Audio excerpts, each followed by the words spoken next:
Happy Self-Love Sunday, ladies. I hope that you're doing well. I hope that your journeys are going well. We are now into February, and I don't know about you, but January was a very long month for me.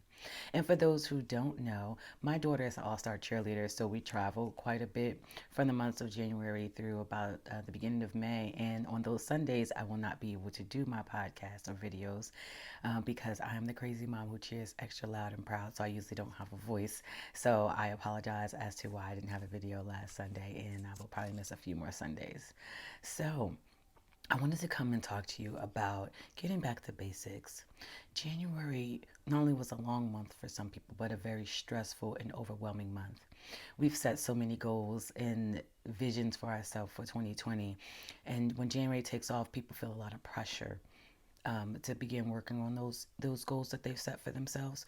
But in the midst of that, life is still happening. So one of the reasons why I started doing Self Love Sunday videos and just wanted to be a self love coach for women is because I wanted to be able to help them navigate through life, because life does not stop happening. We set beautiful intentions, we meditate, we learn how to love on ourselves, but throughout all of that, there's tragedies and loss and pain and hurts that still happen in life. So a part of that this whole process is learning to give yourself what you need so you can make it through the storms. And I call the hurt, the pain, the sadness, the tragedies, the storms of life. Because, the hard part about all of this is it never ceases. Life is just going to continue to happen. So we have to have a toolbox so that we can keep navigating and pushing through all the things that come our way. With that being said, I am in my mid 40s, and there was a time where I could grieve or go through the things that I was going through, and there wasn't this huge social media presence every single day spewing and pushing things to me.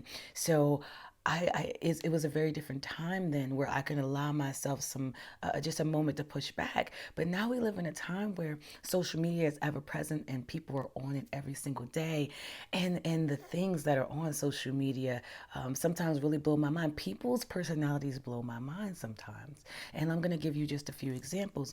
We just had the huge tragedy that just happened with Kobe Bryant and his plane going down, and it wasn't just about Kobe Bryant; it was about his beautiful daughter and the Altabella family. There was also another a mom on the plane as well as another mom and daughter.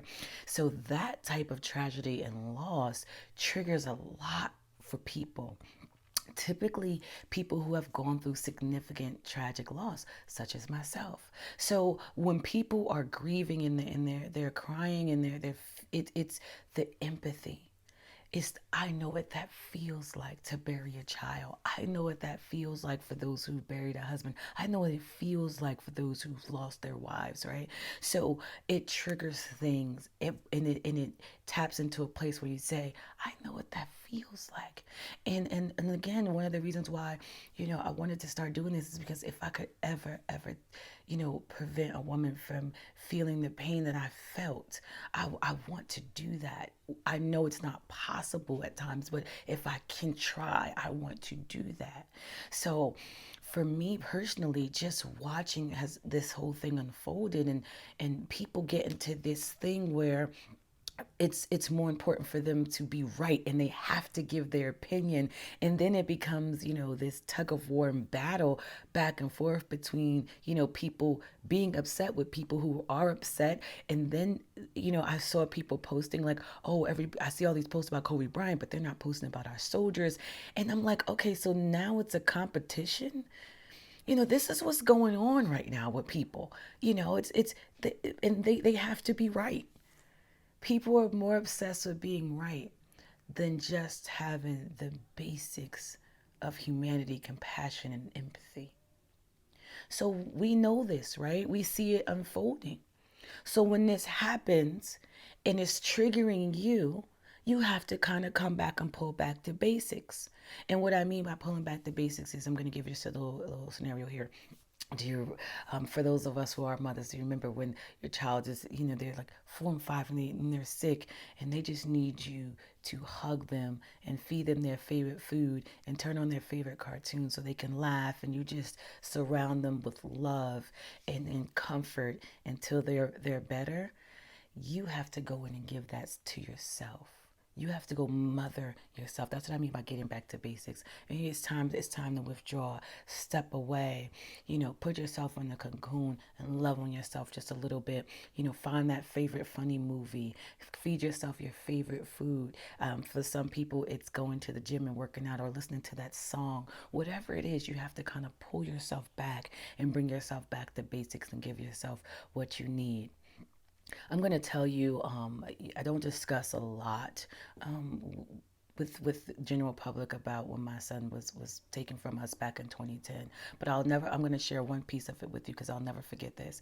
I remember us just learning that my son was murdered, and we had to go to the hospital, and they allowed us to see him laying on this bed in this dark room, and then we have to go home and we have to tell our children who were his brothers and sisters that what happened to their brother.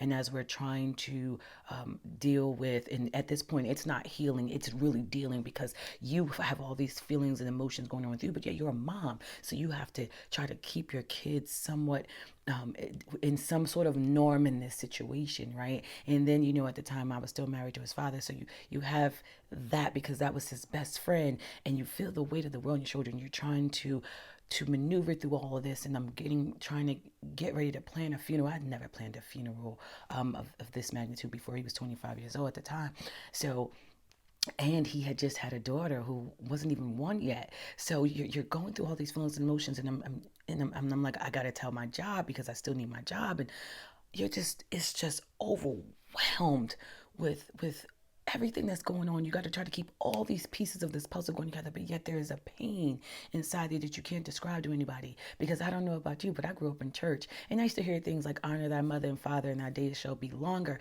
We never talked about the parent burying the child. We always talked about the child burying the parent. So this was all unorthodox and all out of order. And then I am trying to pick out what he's going to wear and pick out a casket and who's going to cut his hair and write an obituary. And at the time, in my hometown, the newspaper wrote an article about my son and about his death because he was a young black male. So, of course, we had to make some very, very negative, harsh assumptions about why he was murdered. Meanwhile, the story was very untrue. Now, can you imagine, as a mother, I'm going through all of this. And at the time, he had older brothers and sisters that could read. I think my youngest son at the time was maybe, Cam was probably 5 at the time, but the other ones were old enough to read. And the pain that they were feeling behind their brother, and then to know that this painful article was out there spewing lies about him and wanting to bring up something from his past, that happened when he was younger.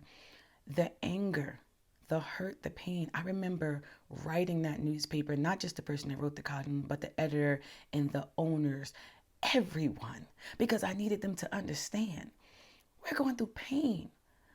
And while you're trying to put him in a box and say that it has to be this and it needs to be that reason why this happened to him, and none of that was true, here I am trying to just bury my son. I'm trying to comfort his sister who was his best friend. I'm trying to deal with his sister who lives in New York at the time and it was a little bit away, how to get her home to get her some love and comfort surrounding her. It's so true when they say hurt people. And the only thing that I can think of at a time when people were hurting that you spill more hurt is that you're hurt. But this is why I teach healing. This is why you need to go and heal. Because these people, just like my family, don't deserve any more hurt. We just don't. How about give me a minute, give me a second to bury my son?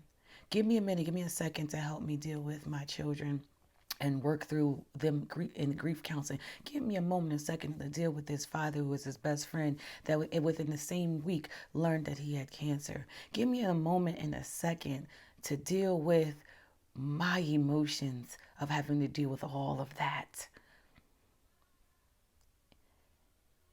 Your opinions, The need to be right should not override any of that because this is happening to me.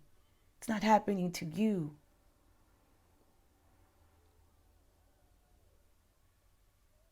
But because I firsthand understand how the world works and how people, need to get a story and need to sell an idea and need their opinions, whether they know it's true or not, to be right. I understood then that you have to have a toolbox. You have to deal with your triggers. You have to deal with your hurt and your pain. You have to pull away. You have to pull back. You have to call in a grief counselor if needed. You have to go and just love and hug on yourself. Give yourself what you need. I go and pull out my favorite funny movies. I actually sometimes go and journal everything out, everything that I'm thinking and I'm feeling. And I don't go blast it and post it. I usually write it out and then it gets it out of my system. All of that angst and buildup that I'm feeling and helps get it out my system. Because sometimes when you're such on your, I call the momentum of negativity, when you're on such a lower end, you can't just pull yourself to a positive side. You have to kind of like do little things to help that meter move. So for me, it may be writing out all of my feelings, getting it out. Sometimes it's going in the shower and having a good cry.